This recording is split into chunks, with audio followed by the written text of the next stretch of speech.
बोलो, नासे रोग हरे सब पीरा, जपत निरंतर हनुमत बीरा।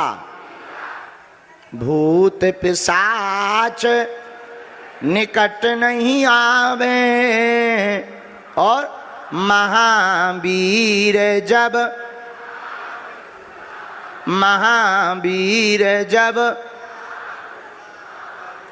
आज के बाद आपको पादरियों के चक्कर में, किसी के भी चक्कर में पड़ने की आवश्यकता नहीं है।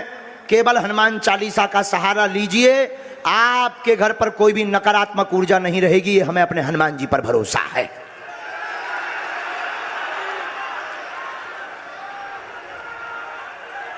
जाओ, हमारा आशीर्वाद है। हमारे जो गुरुजी सन्यासी बाबा हैं,